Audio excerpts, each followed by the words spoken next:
السلام علیکم ورحمۃ اللہ وبرکاتہ۔ جی ہاں، میں انتہا پسند ہوں۔ میرے دین نے مجھے انتہا پسندی سکھائی ہے۔ ہم انتہا پسند بنیں گے تو ہی کامیاب ہو سکتے ہیں، کیونکہ انتہا پسندی کا مطلب کیا ہے؟ انتہا پسندی کا مطلب یہ ہے کہ انسان اپنے تمام تر مفادات کو، تمام تر دنیاوی فائدوں کو چھوڑ کر صرف اور صرف اخروی فائدوں کو سامنے رکھ کر اپنی زندگی گزارنے والا بنے۔ اور جب انسان یہ کام شروع کر دے گا نا، تو وہ سنت کا اصل مزہ چکھ سکے گا۔ ہم لوگوں نے آج انتہا پسندی کو ایک گالی بنا کے رکھ دی ہے۔ حالانکہ انتہا پسندی کا لفظ بے شک اس کے جو اثرات جن لوگوں کے بارے میں آج کے دور میں استعمال کیا جا رہا ہے وہ بے شک برے ہیں، لیکن بھائی اصل اس کا لفظ کا مطلب اور معنی بہت مبارک ہے۔ انتہا پسند کون ہوتا ہے؟ جو اپنی جان، اپنا مال، اپنا وقت اللہ کے نام پہ صرف کر دے، خرچ کر دے اور اللہ والا بننے کی فکر میں اپنی زندگی لگا دے۔ جو اللہ کی معرفت کے لیے، اللہ کی پہچان کے لیے اپنی زندگی کا لمحہ لمحہ خرچ کر دے اور اس بات میں لگا رہے کہ کسی طرح میں اللہ کو راضی کر لوں۔ اللہ نے مجھے مال دیا ہے، میں مال اللہ کی مخلوق پہ خرچ کر دوں، اللہ کے مخلوق کے لیے بہترین انسان بن جاؤں۔ اصل میں جانور کا نام انتہا پسند نہیں ہے۔ اصل میں اپنی جان، اپنا مال، اپنا وقت انسانوں کی جان کے ضیاع کے لیے خرچ کرنے والے کا مطلب انتہا پسند نہیں ہے۔ اصل تو انتہا پسند وہ ہے جس کے دل میں درد دل ہے، جس کے دل میں درد دل ہے اور درد دل کے ساتھ وہ سارے عالم کی ہدایت کی فکر کر۔ اس کی آنکھیں نم ہیں اس وجہ سے کہ امت جہنم کی طرف جا رہی ہے۔ اس کا دل غمگین ہے امت کی ہدایت کے لیے۔ وہ پریشان اس وجہ سے ہے کہ حضور کا پیغام عام ہو جائے۔ صبح اور شام، دن اور رات وہ اپنے راہوں میں چلتا ہے اس فکر کو لے کے کہ یار یہ بندے اللہ کے ہیں، یہ اللہ والے بن جائیں، اللہ والی زندگی ان کی بن جائے، اللہ کی معرفت عام ہو جائے اور اللہ کی پہچان ہم سب کو حاصل ہو جائے۔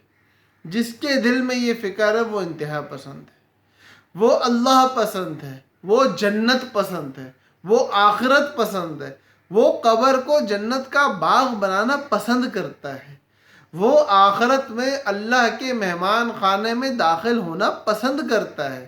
اس کو دنیا نہیں پسند، اس کو دنیا بھاتی ہی نہیں ہے۔ اگر اس چیز کا نام حقیقتاً انتہا پسندی ہے تو ہاں، میں انتہا پسند ہوں۔ میں چاہوں گا کہ ہر مسلمان انتہا پسند ہو۔ ہم لوگ آج دنیاوی فائدوں کے پیچھے لگے، اپنی جان، اپنا مال، اپنا وقت خرچ کیا اور اس کے بعد جس نے جو کمایا وہ سب رائگاں گیا، ایک جھٹکا آیا، حالات بدلے اور ساری دنیاوی نعمتیں ہم سب کو زندہ رہتے بیکار معلوم ہونے لگی۔ ساری دنیاوی نعمتیں ہم سب کو زندہ رہتے ہوئے بیکار معلوم ہونے لگی۔ آخرت میں مرنے کے بعد ان نعمتوں کا کیا حال ہونا ہے؟ آج ہم 2 ٹکے کی گاڑی کے پیچھے، 2 پیسے کے مکان کے پیچھے، 4 پیسے کی زمین کے پیچھے اللہ کو ناراض کر دیتے ہیں، اللہ کی مخلوق کو ناراض کر دیتے ہیں، حرام لقمہ کھانے لگ جاتے ہیں، حرام اپنے پیٹ میں ڈالنے لگ جاتے ہیں۔ اور جب یہ حرام اپنا رنگ دکھاتا ہے، ہماری زندگیوں میں سختیاں آتی ہیں، ہمارے زندگیوں میں پریشانی آتی ہے، اللہ کو بھی کھویا، اللہ کی خوشنودی کو بھی کھویا، شیطان کو راضی کیا اور شیطان والے حالات میں چلے گئے، دنیا بھی برباد، آخرت بھی برباد۔ تو اس لیے میرے بھائیوں، میرے دوستوں، میرے بزرگوں، میری بہنوں، اللہ کے واسطے وہ انتہا پسندی اپناؤ جو حضور صلی اللہ علیہ وسلم سکھا کے گئے۔ المسلم کرجل واحد ان اشتکى عینہ اشتکى کلہ، ان اشتکى رأسہ اشتکى کلہ۔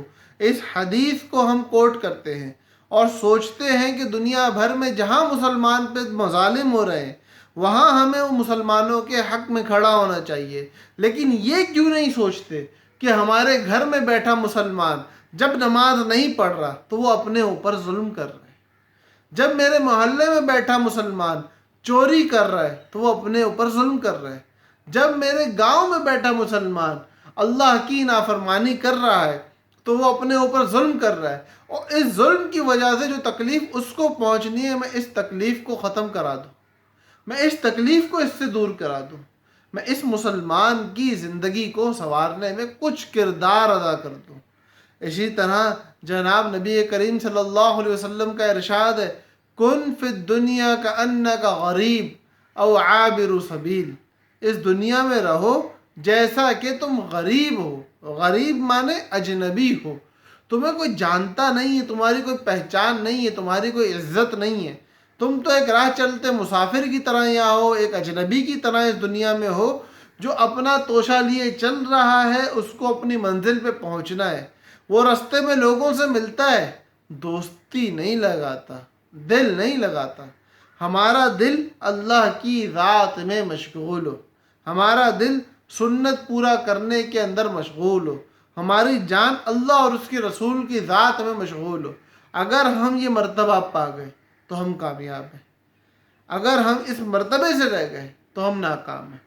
تو اس لیے میرے بھائیوں دوستوں، انتہا پسند بنو، ضرور بنو، لیکن وہ والے جو اللہ اور اس کے رسول کو پسند ہیں،